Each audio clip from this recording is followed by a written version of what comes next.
আজ 5ই জুন বিশ্ব পরিবেশ দিবস। আর সেই বিশ্ব পরিবেশ দিবসকে সামনে রেখেই বৃক্ষরোপণ কর্মসূচি আরামবাগ হাই স্কুলের তরফ থেকে। সেখানেই উপস্থিত হলেন আরামবাগের সাংসদ মিতালি বাগ।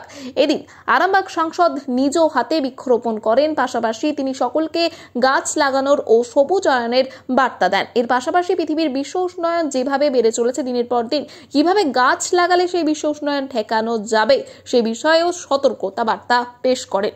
পাশাপাশি আরামবাগের সকালে যে মর্মান্তিক দুর্ঘটনা ঘটে গেছে এবং সেখানে একটি শিশুর প্রাণ গেছে সেই বিষয়েও তিনি কথা বলেন। তিনি শিশুর পরিবারের উদ্দেশ্যে সমবেদনা জানান। এছাড়াও এদিনের এই কর্মসূচিতে উপস্থিত ছিলেন আরামবাগের হাই স্কুলের প্রধান শিক্ষক বিকাশ চন্দ্র রায় ও পরিচালন সমিতির সকল সদস্যরা। এছাড়াও ছিলেন স্কুলের শিক্ষক শিক্ষিকা ও ছাত্ররা। সকলে মিলে এদিনের এই বৃক্ষরোপণ কর্মসূচি সম্পন্ন করেন। এ বিষয়ে আরো কি জানা যাচ্ছে দেখুন বিস্তারিত। 24 আওয়ার্স আরামবাগের রিপোর্ট।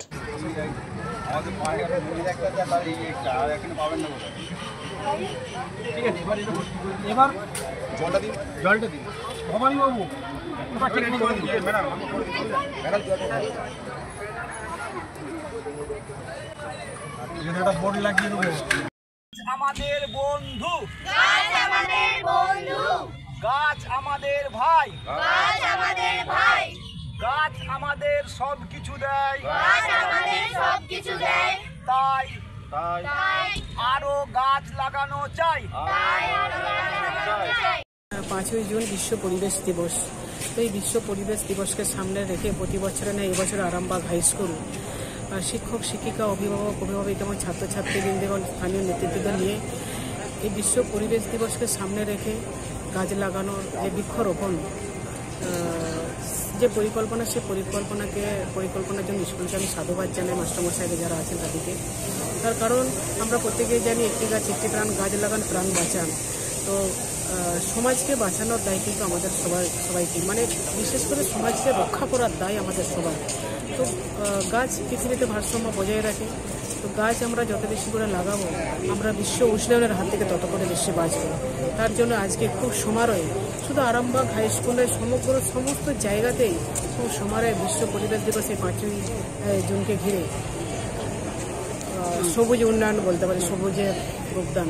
ম্যাডাম, আজকের দিনেই দেখা গেছে আরামবাগে গৌরাটি মোড়ে এক পথ দুর্ঘটনায় এক শিশু মারা গেছে, কি বলবেন? আমি শুনলাম, আমি হরিপালে ছিলাম, হরিপাল থেকে আমি শুনলাম যে পথ দুর্ঘটনা খুব মর্মান্তিক ঘটনা, যে মা বাবা এবং বাচ্চাটা ছিলেন এরকমই। তো বাচ্চাটা ছিটকে চলে যায়, মাও খুব অসুস্থ, বাবাটা ছিটকে চলে গেছিলো, মাও খুব গুরুতর আহত। তো এই সমবেদনা জানানোর মতো ভাষা নেই। পৃথিবীর আলো দেখার কিছুদিনের মাত্রায় আমি বলবো, বছরের মাথায় পৃথিবী ছেড়ে চলে যাওয়া, এটা মেনে নেওয়ার মতো নয় এবং এর থেকে মর্মান্তিক ঘটনা হতে আর কিছু হতে পারেনি। আমি ওনার পরিবারকে সমবেদনা জানাই, সমবেদনাটা জানানো মনে হচ্ছে আমার কম হচ্ছে।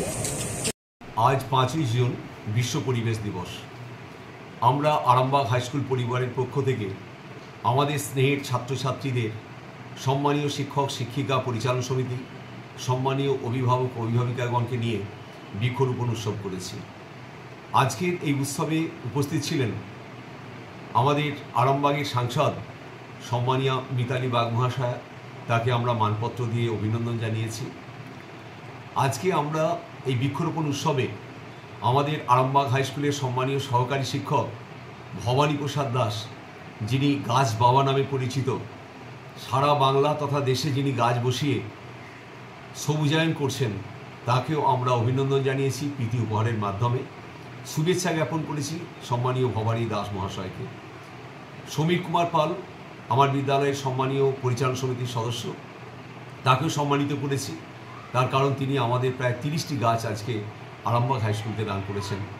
আমার বিদ্যালয়ের সম্মানীয় সহকারী প্রধান শিক্ষক রবীন্দ্রনাথ টুডু, সম্মানীয় শিক্ষক মেহবুব বাবু সহ প্রত্যেকটি শিক্ষক শিক্ষিকা, ইংলিশ মিডিয়ামের শিক্ষক শিক্ষিকা, সকলের সম্মিলিত উদ্যোগে আমরা সবুজায়নের মাধ্যমে আজকে পলাশ গাছ রোপণ করেছি। সারা বাংলায় এই গাছ একদিন বাতাস দেবে, অক্সিজেন দেবে, এই পাখিদের কুজন দেবে, প্রতীক্ষে ছায়া দেবে, এই বার্তা আজকে আমরা আরামবাগ হাই স্কুলের মাধ্যমে রেখেছি। সন্তানের পরে মন বসছে না, প্রচুর পরিশ্রম করেও আপনি আশানুরূপ পারিশ্রমিক পাচ্ছেন না, যার ফলে আর্থিক সংকট আপনার জীবনে দুঃখ এবং চাপের ছায়া ফেলেছে। দেনার ভারে জর্জরিত স্বামী স্ত্রীর মধ্যে প্রতিনিয়ত ভুল বোঝাবুঝি বেড়েই চলেছে। নতুন বাড়ি কিনেছেন, কিন্তু সেই স্বপ্নের বাড়িটা যেন আরো দুর্ভোগ নিয়ে এসছে আপনার জীবনে।